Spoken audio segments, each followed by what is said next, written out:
अस्सलाम वालेकुम गाइस, मैं हूं एडवोकेट तलत हुसैन लगारी। आप देख रहे हैं मेरा यूट्यूब चैनल तलत लगारी ऑफिशियल के नाम से।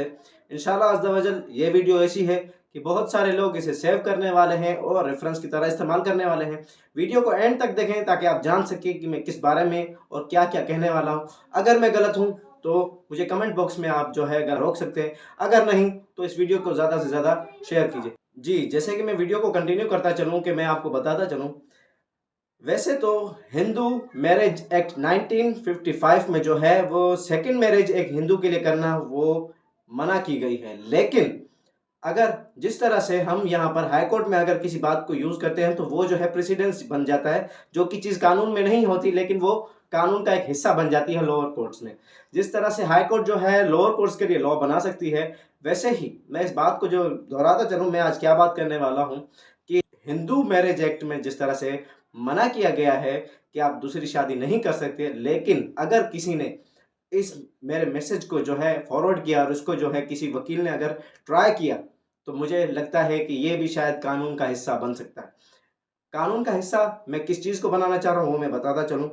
जिस तरह से हमारे पास जो है बहुत सारे केसेस में कुछ मसले ऐसे होते हैं जो कि हमारे कानून में नहीं है, लेकिन हमारे दीन में जो है उसका मसला बयाँ किया होता है। उसी तरह से हम उसको रेफ़रेंस बनाकर जो है कानून के सामने यानी अदालत के सामने पेश करते हैं और उस केस को अल्हम्दुलिल्लाह बहुत सारे केसों को हमने जीता है, जो कि आगे चल के जो हाई कोर्ट में अगर चैलेंज होते हैं तो वो रेफ़रेंस बन जाते हैं। उसी तरह से जो ये शादियों का मसला है, ये एक बहुत बड़ा मसला बन चुका है। जो हिंदू जाति के जो लोग हैं, वो समझते हैं कि वो जो है दूसरी शादी जो है अलग-अलग शादियाँ नहीं कर सकते। खुद नहीं कर सकते तो वो जो है मुस्लिम भाइयों को जो है गलत ठहराते हैं कि ये जो है उनके मज़हब में गलत है। मैं उनको बताता चलूँ कि आप भी कर सकते हैं, गलत ठहराने की ज़रूरत नहीं, कोई जलन रखने की ज़रूरत नहीं, आप भी कर सकते हैं। वैसे किस तरह से कर सकते हैं? अगर आप करते हैं तो आपको अगर फर्स्ट वाइफ आपकी मना करती है तो आप उसको रेफ़रेंस दे सकते हैं, जो कि आपके ही मज़हब में, आपके ही धर्म में है कि जो कृष्ण ने की थी, जो 16,108 उनकी बीवियाँ थी। वैसे तो एक्चुअल उनकी वाइफ़्स जो हैं वो 8 थी, लेकिन 16,100 औरतों को उन्होंने जो है बचाया था। अब क्योंकि उन्होंने कहीं और से बचाया था किसी एक राक्षस से, तो उस उन औरतों को जो है गाँव वाले एक्सेप्ट नहीं करते, जिसकी वजह से शायद वो डिप्रेशन का शिकार होकर खुदकुशी कर सकती थी। इसीलिए जो है उन्हें उनकी जो है उन्हें बचाने के लिए कृष्ण ने जो है उनसे जो है शादी कर ली थी। 16,108 औरतें जो है उनकी वाइफ़ बन चुकी थी।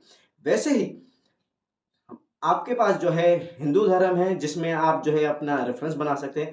हम बीइंग अ मुस्लिम हम जो है अपने प्यारे नबी मोहम्मद सल्लल्लाहु अलैहि वसल्लम की ज़िंदगी को अपना रेफ़रेंस मानते हैं जीने का और उनकी सुन्नतों पर अल्हम्दुलिल्लाह अमल करते चलते हैं। जिस तरह से उन्होंने अमल किया वैसे ही हम करते हैं।